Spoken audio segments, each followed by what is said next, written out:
How did world war alliances create complex betrayals? Imagine a web of promises spun between powerful nations, each trusting the other to stand firm in times of crisis. But what happens when those promises unravel or are broken? That's what made alliances during the world wars so tangled and full of surprises. Countries formed these agreements to protect themselves and strengthen their positions, but often, their interests clashed or shifted as the wars went on.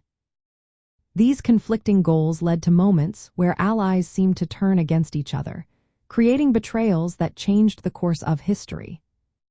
Before the First World War, many nations signed treaties promising mutual support if one was attacked.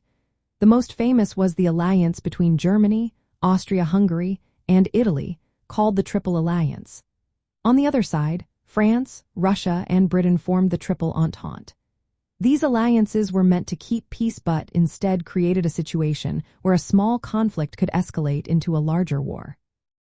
When Austria-Hungary declared war on Serbia, these alliances pulled many countries into the fight, turning a regional dispute into a global conflict.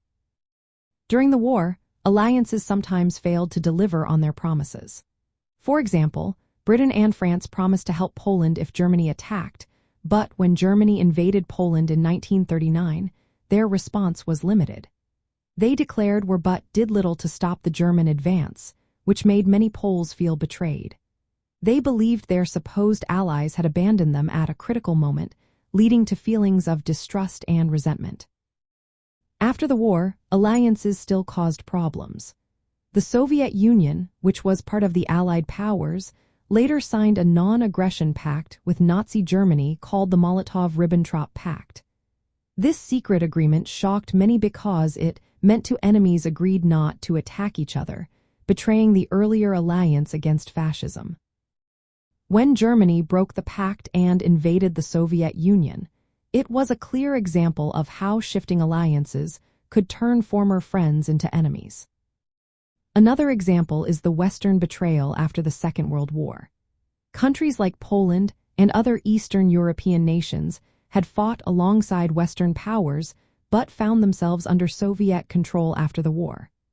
Promises made at conferences like Yalta and Potsdam suggested they would be free, but in reality, these nations were handed over to Soviet influence.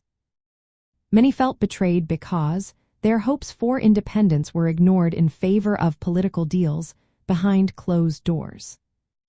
Alliances also involved secret negotiations and backroom deals that added to the confusion. For instance, the Munich Agreement in 1930 allowed Germany to take part of Czechoslovakia without the Czech government's approval. Britain and France chose to appease Hitler instead of standing firm with their smaller ally, which many saw as a betrayal. This decision failed to prevent further aggression and showed how alliances could be sacrificed for short-term peace. Rumors and political stories also played a role. After the First World War, Germans believed they had been betrayed from within by politicians and minorities, a story called the stab-in-the-back myth. This narrative fueled distrust and helped bring about the rise of leaders who promised to restore national pride and strength.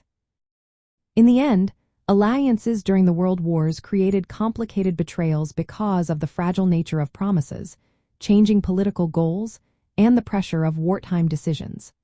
Countries often had to choose between loyalty and self-interest, which sometimes meant breaking trust. These betrayals shaped the war's outcomes and the world's future, showing how fragile trust can be when nations are fighting for their survival.